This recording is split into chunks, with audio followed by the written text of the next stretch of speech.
Here we go. The Monday memes test. Thanks to Jamison Irish Whiskey. Gather round. We're deep in conversation before we even started, David King. Sheesh. They're the best Mondays. We've done the show before the show's on, Gerard. How are you? We actually strayed to ladder predictor, didn't we? Yeah, Not yet. You get excited this time of year. 2 weeks. You're real nerdy on me this time of year. 2 weeks away from ladder predictors.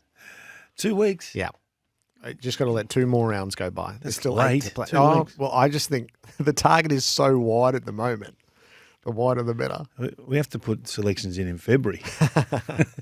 The King's Gambit is for Victoria Police, made for more search police careers. Where are you going to take us? Well, I think coaching is the hot topic at the moment. So we talk a lot about pick your poison. How do you want to take on the opposition? What do you want to allow them and what do you want to take away from them? And that's done on a Tuesday, Wednesday, Thursday, coming into game day on the weekend. So just looking at what's happening around the competition and particularly on the update from the weekend, is the answer really to tag one player and let one other player go free?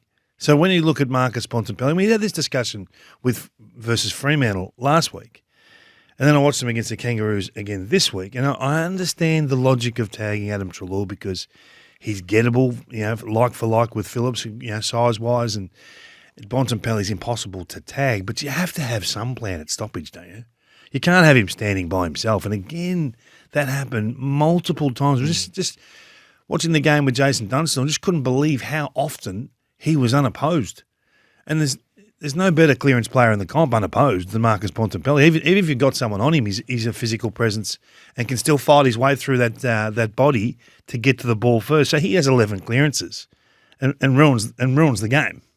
That's the level of player that he is. So that's almost by design from what the Kangaroos allow. Now I know they're not in contention to be playing finals and all those sorts of things, but I just wonder whether you could have a better plan than that at stoppage, and then maybe you pick up your tag after you have a spy roll type thing, and as Treloar steps out, then you can go with him. But you can't let Bontempelli stand free at stoppage. I just don't understand that as a rationale at the end of your meetings. Hey, so just run me through, as we leave match committee, what are we doing about Bontempelli at stoppages? No, we're not doing anything. Okay, right. Okay. And we sign off on that. And it's the same with Rankine, Izak Rankine. We showed a lot of vision last night. He's the most dangerous forward 50 stoppage player I have seen for a decade. And the numbers endorse all of that. So it doesn't sneak up on anyone. And if you're watching footy week on week, the amount of highlights we could show about Isaac, he could have kicked 6 goals in the first half, Isaac. He was just dynamite. Yep. And not one defender or matchup against Isaac legitimately put time into delaying his opportunity for that drop of ball off the ruckman's hands. They didn't check his run. They didn't stand goal side. They didn't stand the correct side. Sometimes it's not always goal side for that wraparound top opportunity. And I tried to explain yesterday, I think Riley O'Brien gets a lot of feedback, but the way he serviced Rankine at stoppage in that forward 50 was a delight. So we can all talk about, they got to go past this guy, they got to do that. That was artistry what they were doing in the forward 50 stoppage work, and they were just lucky. It was just dumb luck that he didn't kick a bag. He's an exceptional player, but what was the plan? So the first stoppage, you've got Bedford on him. The next stoppage, you've got Iden on him. The next stoppage after that, you've got Ash on him. The next stoppage after that, you've got Perryman on him. No one had a clue. And when you see so many different matchups, it makes me think, well, there's really no plan here. Yep. There's no investment in this guy. And they're tagging Dawson. Now, I would rather stop Rankine than Dawson at forward 50 stoppages because I haven't seen Dawson do it. As a forward 50 stoppage player, I haven't seen him wrap around and kick a goal. Now, he may have done it once or twice for the year. This other guy's done it 3 times a game. So pick your poison, and when you leave match committee and you sign that bottom line on the contract for this week, Gerard, this is how we want to win the game, right? And then that's what we do. We sit down, we watch the first 15, 20 minutes of the game, and you say, well, this is what they're trying to do. This is how they think they can win the game. And then we all care, no responsibility, sit back and pick it apart. Now, logic says you can't have those two things happen, can you? Rankine's hamstring injury was untimely. I think that's pretty Untimely? fair. Time. I can't wait to see the 2025 version of Izak Rankine. Another preseason. And I think now he would know the scope that he's got. The ceiling is just untapped for this guy. And they need him to be that player, don't they? Like the Adelaide Crows need him. Round one next year, there'll be no delay next year with the Adelaide Crows. Like he wasn't given these opportunities at round 1, 2, 3, 4. Like they delayed him going and becoming this midfield forward type. So that'll be one of the big regrets, I think, for Matty Nixon, their coaching staff this year. But it will not happen in 2025. Yes. All right, the King's Gambit, pick your poison. Looking for a career that gives you more. Search police careers. Victoria Police, made for more. There's controversies, there's rancor, there's forecasting, there's great stuff.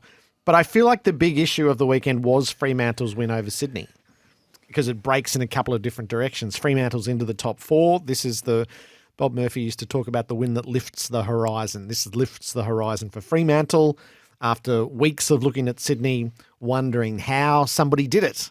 Somebody did it and the rest of the competition looks in. It all comes down to the last moment, mind you. A kick that doesn't make the distance. But I feel like the big issue is this result, its ramifications for 2 teams and beyond. Yeah, 2 ways to look at it.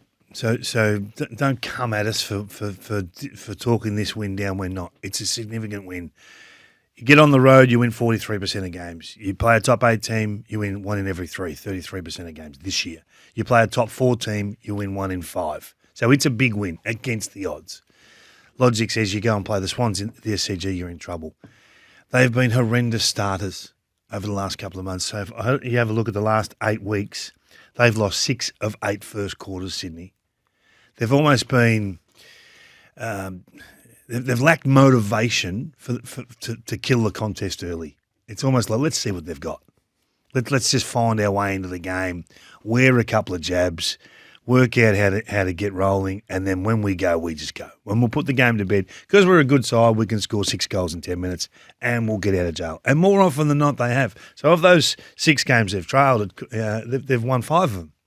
So it's hard to – I reckon John Longmire would say, well, it's hard for me to go at them because they may have lacked motivation for the first 10 minutes, but the other 110 are pretty strong.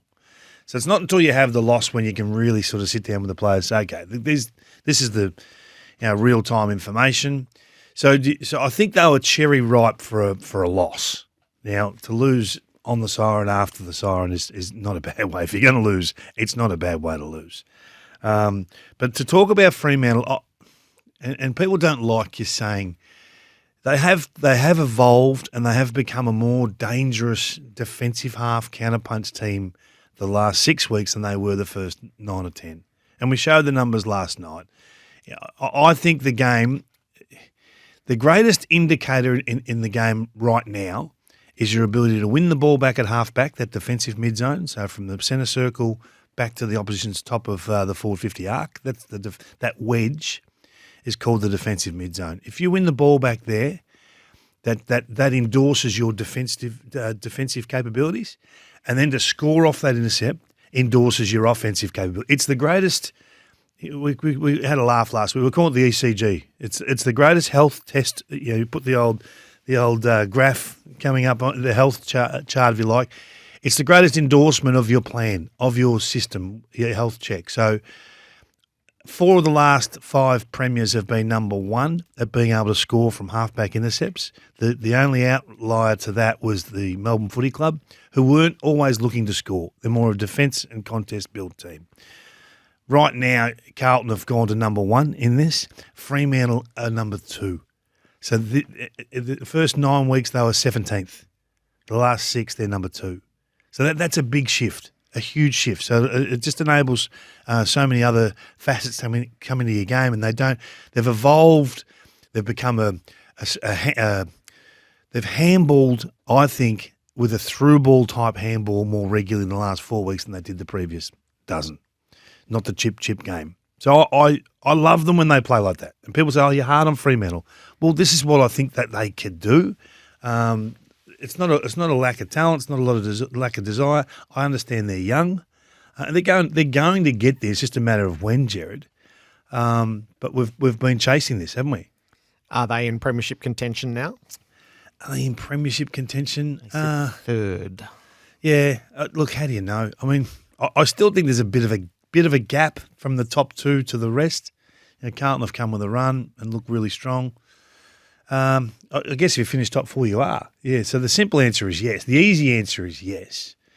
I still have a little stone in my shoe regarding, is Fife going to be there and meaningfully be there in a final? You know, he was brilliant on the weekend, so maybe you say yes. Their tall forwards have got busy. Sturt's added something in that forward line that they didn't have. You know, being able to hit the scoreboard, bring the ball to ground on occasion, do what he has to do. Their wingmen are in really good form. So maybe you just say yes. You know, they did all this without Pearce and Cox is an important player for them as well. So maybe you just say yes. But that's the easy answer, isn't it? Always tough to win from Western Australia. I still think you have to finish top two, particularly if you're a West Australian team, but let's just wait and see. Did Logan McDonald get sort of lost in that final moment, do you think, around what he could and couldn't do, and just felt like it was 20 seconds that unfolded really oddly? You know, it surprised me, right? So this is your craft. You're a full forward. That's the only position he's played for a long time, Gerard. And the siren goes, then he's having a conversation with the umpire, and the umpire's almost telling him what he can and can't do. I'm thinking, shouldn't you know this? At this stage of your career, shouldn't you be saying to the umpire, now listen, I'm coming off 3 metres and I'm going to really wind up and I'm going to get my run-up sorted. I'll finish in line. I still think it was almost play on.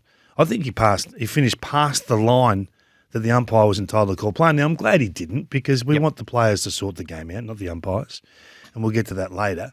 But I was surprised that he wasn't acutely aware of what he was entitled to do. He missed the kick. We hate the players that miss the kick after time. We want them always to kick the goal. But in the end, that's life, isn't it? That's you live and learn and you move on. But he looked a bit rattled. He did. So he went from totally right, this is my moment, to confused before our eyes. I do think there's one of my favourite subcategories is when players don't know the rules and when it plays out before us. But this is one of those moments, and it's the same in the Essendon rush behind, is the players don't know the rules. No, that's not right. Talk about... He knew the rules. Well, I've heard Essendon players talk about pressure within 9 metres. That's not the measure. You can't punch it through from outside 9 metres. The pressure has to be immediate. There's time and space. So I don't think that should have been paid. But the way that the Essendon players describe the rule is not how it operates. And I just think Logan McDonald didn't quite understand what he was. He knew there was some quirk that he had to observe, but I'm not quite sure. You want to be rock solid on that stuff. So do you think Mackenzie didn't know the rules? Menzie didn't know the rules. No, I think the way subsequently Essendon players have described it, they don't know what the rule is. I think Menzie knew the rule, and that's exactly why he did what he did. Yeah. And I think the AFL would probably tick off that, in hindsight, that's an error. Yes, I expect that to come back. So, but it's he knows the rules, doesn't he? It's not pressure inside 9 metres. That's not how the 9 metre box operates. You can't spoil the ball outside the 9 metre box. So all I'm saying is you want to be drilled down on this stuff if games are going to be decided by it. If you play in the back line, you should know that rule. Absolutely. Yeah. And if you're a ruckman, you should know you can't hit it through. And if you're a full forward with a shot after the siren, you want to know exactly what you're doing. Agree. Couldn't agree more. But to look at the Swans, I mean, it's a pretty significant effort to come back and be in that game, late, isn't it? I mean, there's two ways to look at it. It does run counter to the teams we've seen lord over the comp more recently have been the teams that do what you just said. Win it in 25 minutes and coast through the rest of the game. Maximum effort for the shortest period of time. They're doing it the inverse. Yeah, they are. And it's a bad way to live, isn't it? I mean, the old Geelong model, when Cameron Ling was captain, I remember he said it years ago, and at the time I thought, that's awesome. They said, let's put this game to bed as quickly as possible, take the energy out of the opposition, and this will be a coast for the last 30 or 40 minutes. Yep. That was their mantra. That was what they went after. So I think that's the conversation John Longmire wants to have with his group, but you can't have it until you pay a price. So the loss is a gift. The loss is a gift, and that way to lose, he can go so many different ways with them, can't he? Hey, this was great, but look, why can't we do this early and free roll from there? Because they're losing a lot of luxuries, and I keep coming back to being able to sit players on the pine. At the end of that Carlton game, if you weren't watching, the bench was Walsh, Curnow, Walsh Kerno. There was I'll have to look up exactly who was there, but it was half the salary cap. Yes, was sitting on the bench at the end of the game, and that's a luxury you don't have if you haven't put it away. Yep. They would love to. Melbourne would have loved to have been able to substitute a Max Gawn out of the game for the last quarter and just manage his minutes a little bit. They're not having that luxury, the Swans, and they're super healthy and they need to remain that way. Yes, it's one of those great challenges you don't really talk about often until you see it. How to assess Essendon off that? Well, talk about the game before we talk about the umpiring. It's a fascination for me because having talked with you a moment ago about that the DMIs, defensive mid-zone intercepts, the use of Jordan Ridley for me in the back half of the year is going to be the fascination. So he played on Oscar Allen, he played on Charlie Curnow, and again he played on Jeremy Cameron. And what it does do, it tags him to a player that you have to be diligent to, you have to track back to goal with, it changes what you want to do as an intercept player. So you become defensively accountable. So it takes away his intercept game. I think he's probably one of the best interceptors in the competition. So in that defensive mid-zone, he has no influence on the game on the weekend. And he has no intercept marks in that zone, which I think is a real loss. And I just wonder whether they can look at Laverty in a different way. And maybe he does that role. And you've got Ben Mackay down there to not play on the Shannon Neils, to play on the best and take the risk on the Neil. And if he gets out of control, well, maybe you can use maybe a wildcard. Maybe Harrison Jones can come and play on a Neil and see how you go down deep and keep the matchups the way you want them. I do think that they got pulled apart a little bit because they're a fraction small outside of those. So for Ridley to have to play on a big is because they've got Menzies, Heppel, Redmond, Martin. They're not guys that can take the bigs. So I think there's something there to work with and look at. But I want Jordan Ridley to be that intercept player. I want him to be freewheeling a la Tom Stewart, who's now deserving a tag and needing a tag. I want him to be Nick Vlaston. He dictates who he plays on, not the opposition. So can you elevate the matchup on Mackay and Laverty and see how that goes? You can always revert back. You can always make the change because I think that was important. They were pretty good, the Cats, particularly. I mean, I know we're going to get to the forward of centre stuff, but they were pretty good. I like the work of Bose. I thought it's probably one of the better games I'd seen him play. He was very good. Dempsey does some things that you sort of think, oh, what's he going to do? And it's over. All of a sudden, the play's over and the Cats have scored and there's smiles everywhere and everyone's excited. He just brings a lot of energy to that team. He's had a massive influence. And I know that everyone wants to write off Tom Hawkins. When you see that performance, it's easy to just say, no, let's step past and we're gone. We're off into the sunset. And maybe that's the case. But I would just hold your bullets a little bit because they got a few luxuries that maybe they shouldn't have got. Yeah, and that's where you drill down if you're Essendon. Oh, if I was Essendon, yeah, more of the same. I mean, they've been in very good form. We're not going to go too hard on the Bombers. I do think they've made significant inroads this year and are still learning. Brad's still learning what it looks like for this group. Peter Wright could have kicked the bag. He just didn't take those opportunities that he had on the weekend, and I think he finished with a couple. Joey was talking last night about Draper as a forward. Is he a meaningful forward? He was of the top 100 targets in the competition. He's rated, I think he said 99 or 100. So is that a viable option? Do you have to have the two rucks? Could you work them off the bench instead of working them forward? So there's scope. There's scope for improvement. In the end, it was a pretty good game, and they were beaten by pretty hot Cats. As simple as that. I mean, you're going to have those days. You're going to have those games, those clashes, and they just got outworked. They're sitting fourth, and they've got a game against Collingwood on Friday night. Huge. And how influential was the third quarter umpiring in your mind?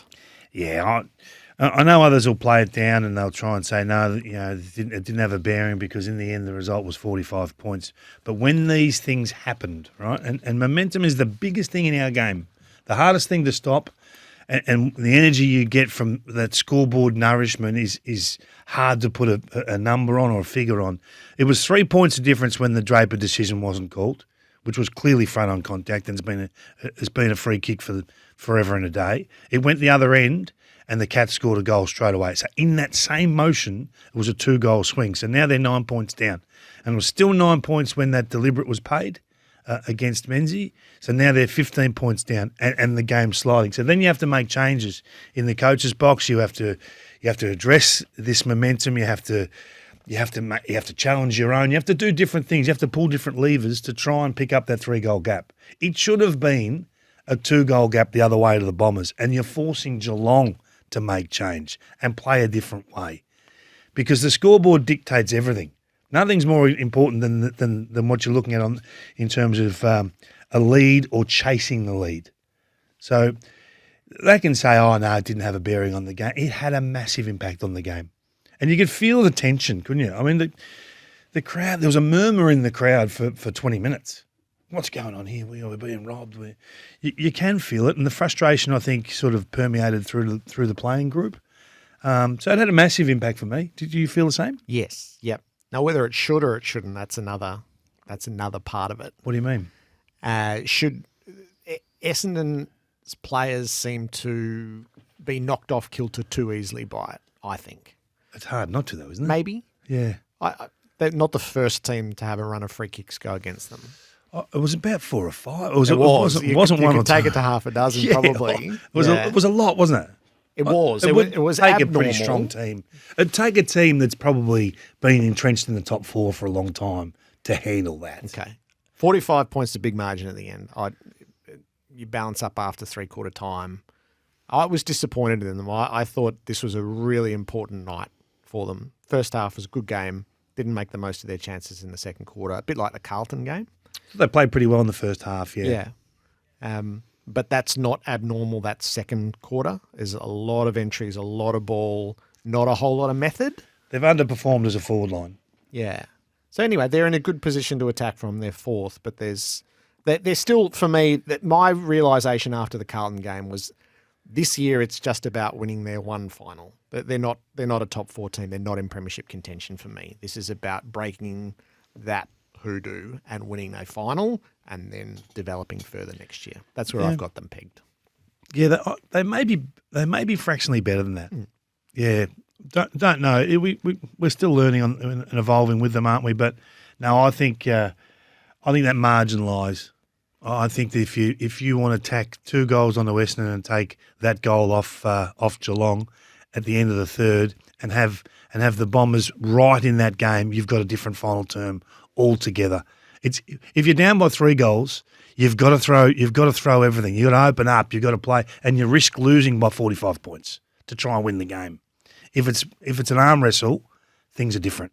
I just think it's too quick to sort of say a 7-goal margin. No, one-sided. Yeah, it makes them bloody good.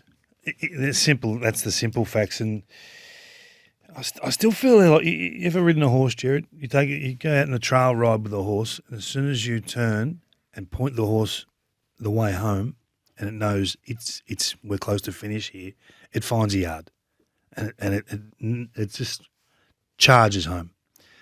I think as soon as Collingwood see the finish line, as soon as they say, okay, we've got 6 weeks, 5 weeks, 4 weeks to go in the season, let's gather and go. I think you'll see the best of them round 21 onwards. They're flirting with things a little bit. They're still a bloody good team, and you need to see them. I think that when you look at the problems of Collingwood, if you want to talk about the problems, when the opposition have got the ball, they're scoring too easy. They're having luxuries against Collingwood that they didn't have last year. So that needs to be tidied up. Now you can say that's Darcy Moore if you want to go at one player, but it's greater than that. There's not as much defensive stability in 2024 as there was in 2023, but I think that can change when you see the finish line, when they turn for home. So to talk about the other mob for a moment, the Suns. Yeah, so that's the best bit of the weekend, isn't it? The signature win on the biggest night of footy on the Gold Coast for the year. Yeah, absolutely. And get your diary. I want you to write this one down, right? As soon as they take more care kicking the ball inside 50, they just blast the ball in there, right? And that's not really a Damien Hardwick method. As soon as they control that kick going inside forward 50, they're 18th in the competition in the last 6 weeks. And when you watch them play, you can see it. They're just knocking it to the top of the goal square, no matter where the forwards are. It's just going in long. Yep. So they do all the run and carry and all the handball build up, and they get centre forward and they turn the brain off and they just knock it in. And Dennis would say, put the pumpkin on. You put the pumpkin on the shoulders and just knock it in. There's no real kick to advantage. There's no real scanning to see, which players forward his opponent. Can we go an extra handball? The chain sort of just becomes really basic centre forward. So as soon as that next evolution, which is only a heartbeat away, then I think they'll go bang, and it'll happen quite quickly, and they'll become an offensive weaponry that most teams can't handle, because there's enough talent there. We've talked a lot about the talent. As soon as they fix that, they'll put big scores on teams. They're exploding from stoppage now, and they're exploding with handball out of the back half. And I just think Damien Hardwick's taken a little while to get that reward. And you need to get reward as a player to say, oh, this works. And then as soon as you say, okay, now I might not get the ball, but I've got to commit to this run. And if I don't get it, he gets it, and we're away at speed. That's dropped now. That penny's dropped. So when you see Miller and Rowell and Anderson, these guys charging, they're on. So I'm excited about where they're going to go in the next few weeks. And I know that everyone says it doesn't travel, but their offensive game has got so much growth in it in the short term. Yeah, so we are waiting for that piece to drop, is to put that on the plane. Yeah, I'll put it on the plane. Yeah, it's probably We talk a lot about young team. They're not a young team as such. They are young around the edges, but they've got a pretty good senior core depth. There's enough there to say that they're not just all spring chickens, but it's usually the last piece that comes. Yeah, success on the road. Yeah. Now would be a good time to add that, because that's where you get the real vault from. But they've made big leaps, haven't they, this year?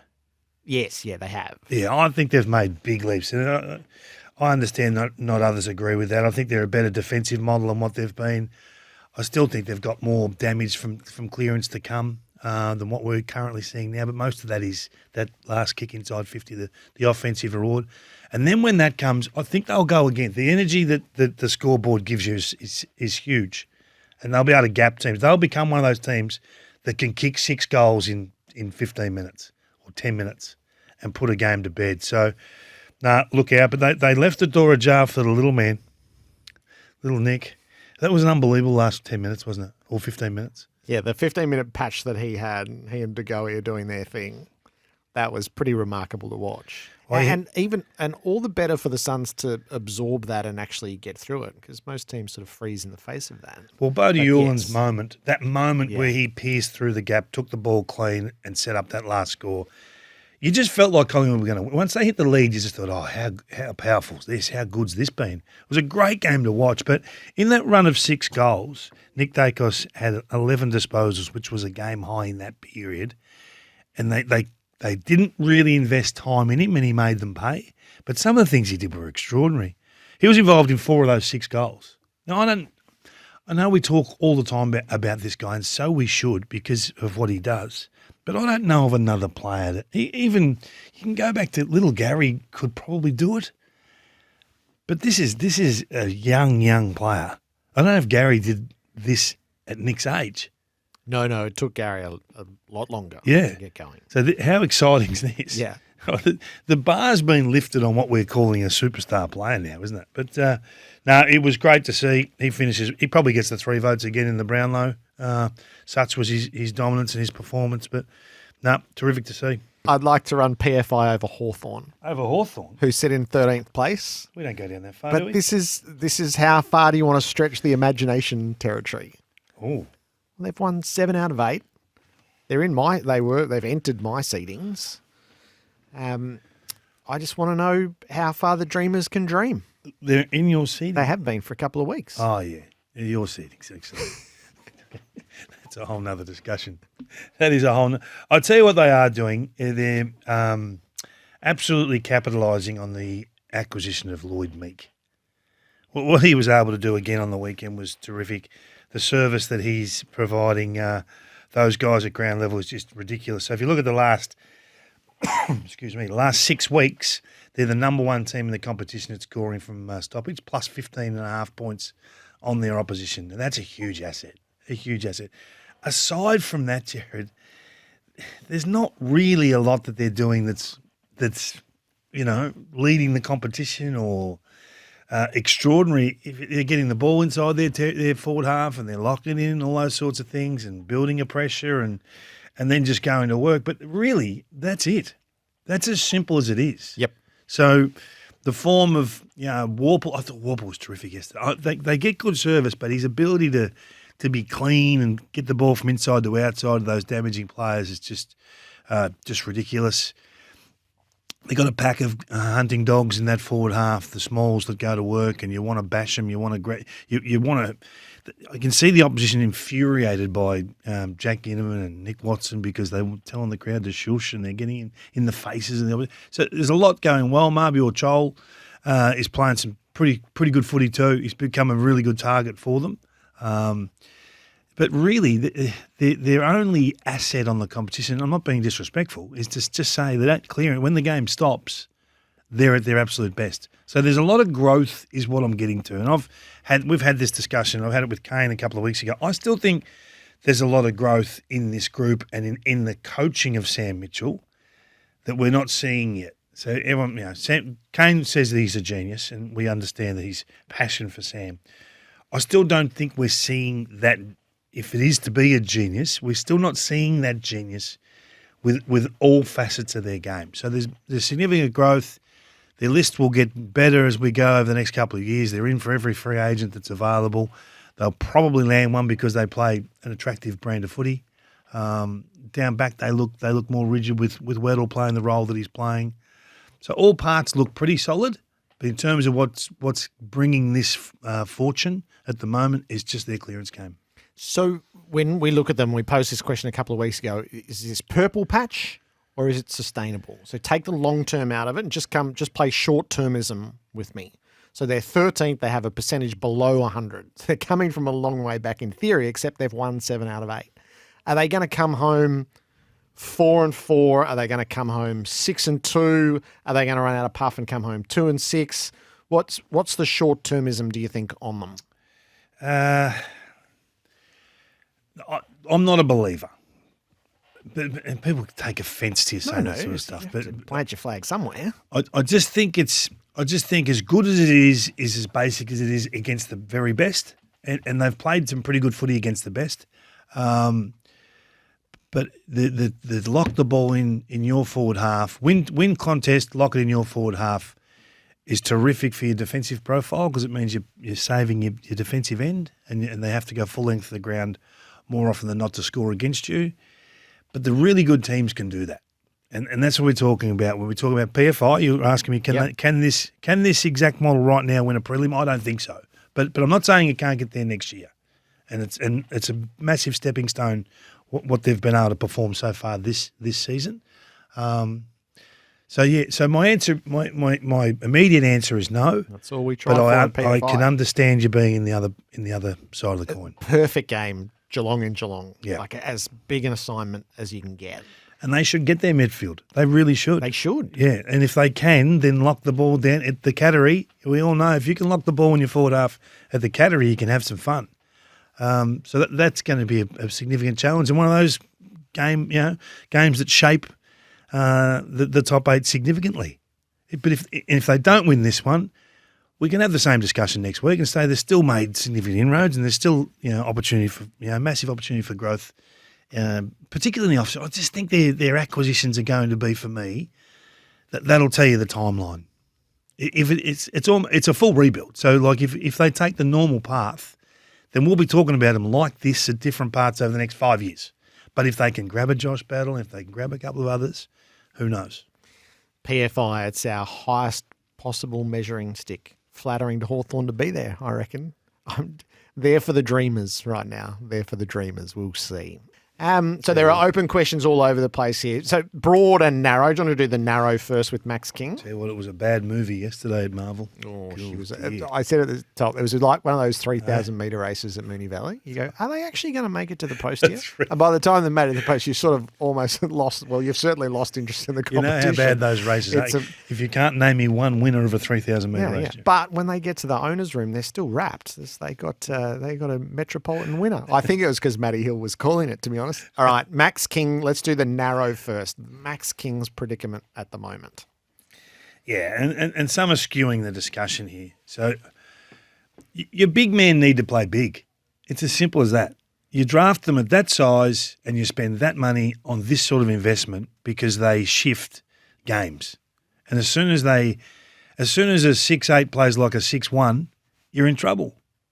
So your role is to compete, is to bring the ball to ground if you're out of position, is to mark the ball if you're in position, and just find a way. He didn't find a way yesterday. And we can make excuses and we can talk about St Kilda's ball movement and all this. It was a 2-point margin. It just needed one moment. One moment to not be outmarked, to bring the ball to ground when they had a little bit of momentum, or one moment where you actually take the game by the throat and contested mark a ball at the top of the goal square, which they had ample chances to do. So I don't buy into this. It's how they play and how they do this. The ball's coming in to the top of the goal square. It doesn't matter. It really doesn't matter what's happened before that. That's not a ball movement discussion. This is a big body playing like a big man. And for me, he doesn't do that. And the numbers endorse that. I think he's top 40 target in the competition. Terrific. But 40, is that really what they want him to be? Pick 4 originally, $1 million a year player. You've got to deliver. And if you can't, I think the writing's on the wall, Gerard. I really do. And I think at some point you've got to say, well, he's not that guy. So when they moved, it's a big concession for Ross to move him out of the forward line in a game that was under a goal. He made the move. We can't score with him there. Get him out of there. Now you can say, oh, he wanted to move into the ruck for an opportunity in the ruck. Or no. He's their number one forward, and they're moving him out of there. That's the reality. So don't give me this ball movement stuff. Just deliver. You've just got to perform, and that's all we're talking about: performance. So for me, at the end of the season, it's worth a chat. You've got to sit down and say, look, are you this guy or not? Can you deliver upon this or not? And if there's any grey area or any wavering, I think St Kilda are entitled to say, well, what could we get 2 first-rounders for him? Would they be better off letting him go somewhere else and getting 2 first-rounders? I think yes now. I think that the conversation's moved a little bit. If your big men don't play big, you will never find a spot for them. Would you drop him in the short term? I wouldn't drop him. I just think you just got to keep challenging him to be better and deliver. And then you have to massage roll, which is really not what you want to do. But if you have to play him in the ruck, well, you have to play him in the ruck. Do you have to try him at centre-half back? Well, it's not really what you want to do. You sort of need him to, hey, listen, we're going to keep playing you there. And at some point, you're going to have to deliver upon your expectations. Because he hasn't. Name me a year where he has. So how many years do you roll on with this? It frustrates me because you don't really need a lot from that guy to win that game yesterday. And all the conversation about St Kilda is different. But this is not the first time we've had this chat. No. So they're 15th, they're 5-10. Have you got a refresh on the overall? On the Saints? Yeah. Oh, well, they've been disappointing. There's no doubt about that. I thought they would have improved on last year. I think you have to look at, Filippo's not even in the team. Yeah, top 10 draft pick. So they're younger players.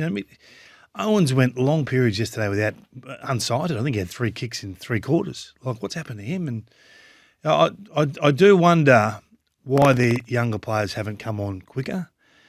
And they still aren't good enough. So I don't think it's all doom and gloom. They're getting real answers on what they've got, and there's some holes. And I think that you just have to assess it in real time. You can make assumptions in January, but you've got to alter them now in July. So I think that they know exactly where this list's flaws are. The hard part is how quickly can you address them, and you can blame Ross all the way through. It's a full club. It's a full club thing. They wanted to know whether this was a premiership list or not, and I think they've got their answer. And the Port side of the equation, you just have to get out with the 4 points. There's no additional points for style. The counterfactual would have been hideous today, so just as well they won. But God, if there was a game to be summarised by its final moment, is the miss from the top of the goal square after the siren was just, it put the punctuation point on a pretty hideous afternoon. Yeah, and I think when you see the coach, and it was a terrific interview by Sarah Jones again in the post-match, just to see how raw it was for Ken. And the week must have been an awful week. And, you know, it's a big 2 points, isn't it? Like a 2 point margin into that game. Yeah. If it goes the other way, the club's imploding in a lot of ways. And even Ken, you could see the toll, you know. He was spent. And it would have been a draining afternoon watching that. Imagine losing that sort of game, that sort of loss in that sort of game being your last, well, one of your last games. So sort of happy for Ken that he got through that. And when you hear him speak, it does personalise things a little bit. But they're miles from doing anything meaningful. Stay viable and try to give yourself some scope. They're sitting in 7th place. They're weeks ahead. They're seventh, to find them. Where do you see them, really? Well, then in this form, they're nowhere. But you got to fight your way through it. At least he's up for the fight. Just fight and fight for all you're worth. And they looked better without Radigalia, didn't they? Yeah, but that goes to an overall, you know, what the vision of it was and what the vision of it hasn't been, the way that it's played. So what do you do there? Yeah, I don't know. You use this period to find out what's your best defence, and will it make you better next week and the week after? And you try to punch your way back to something better than what they are. They got worries everywhere. It's the forward line that worries me. I just don't see it in Marshall and Georgiades, and hopefully it's there in Lord. It's not going to be there in Charlie for much longer. So they got problems everywhere. I don't think it'll be long. Just fight the fight. Yeah, I don't think it'll be long till you see Radigalia in the forward line. Okay. Yeah, which is, we saw a little bit of that early days. The pressure index, David King. I don't know what you're talking about. No, you couldn't help me out there. You're either no good on Greek mythology or Marvel movies, eh? No, I'm just a blank space. You can have the Greek mythology. Pressure index, that's the Giants. I don't reckon your listeners are big on it either. Well, I got 3 anyway. Know your demographic, Gerard. So I think there's been this assumption with the Giants, we've been waiting for it to come back, and now we're starting to look and going, have they got it anymore? Have they got it anymore? Well, they're out of the 8 for the first time this year. They're out of the 8. The thing that I really struggle with is there's enough talent here to be entrenched in the 8. And every time I hear them speak, it's about how good we can play and how good we're going to be, and the opposition can't go with us when we do this, and this. We are the best in the comp. And we've waited for Toby to be Toby again, and he's fighting his way back into form. But what it has exposed when he hasn't been the All-Australian calibre or All-Australian captain calibre player, is that what's underneath? What's really underneath? Is it real, or is it just happy to ride in the passenger seat and let Toby face the breeze? My energy really went to Tom Green 2023 versus Tom Green 2024, and it's a different product. He had 38 touches on the weekend. So we're not going after him when he's had a poor one. But what comes of them?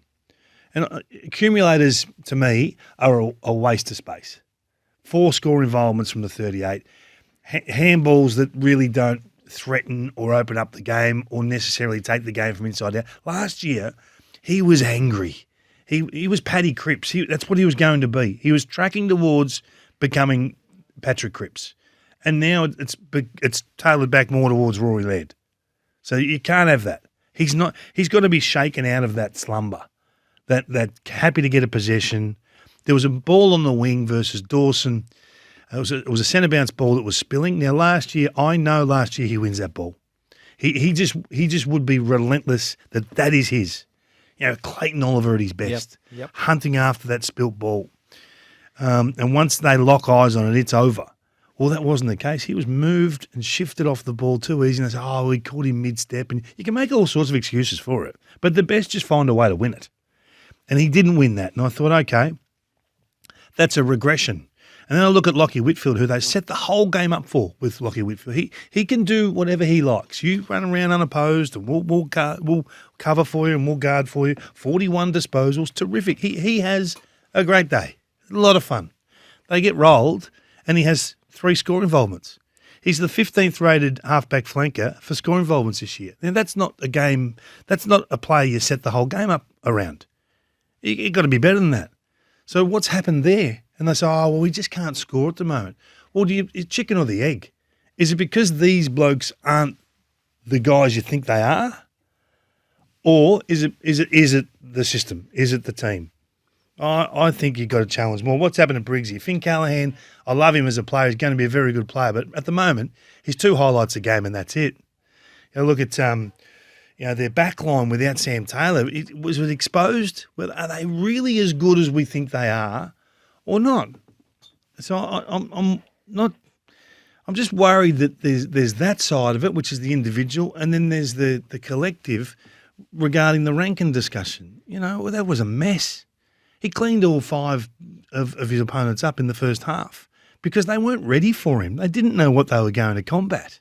I saw Rankine walking into stoppage and he was saying to Riley O'Brien, hey, listen, let's put it here, let's put it there. He's communicating 4 seconds ahead of the Giants' discussion to who's got Rankine. And I'm thinking, well, that's not right. How come Adelaide are so organised and they've had an awful year? How come they're so organised walking into a set play and the other mob are not even thinking yet? They're on some sort of delay and then they adjust. So to me, something's not right at the Giants and they're too good to be missing the finals. I mean, this would be the most stacked team you've ever seen miss the finals. Outside of those that have won premierships and been sort of celebrating for 6 months. Yeah. It would be, wouldn't it? Yep. You couldn't envisage this team missing the finals, could you? Not from where they were. Not with what they've got. They're sitting 10th. They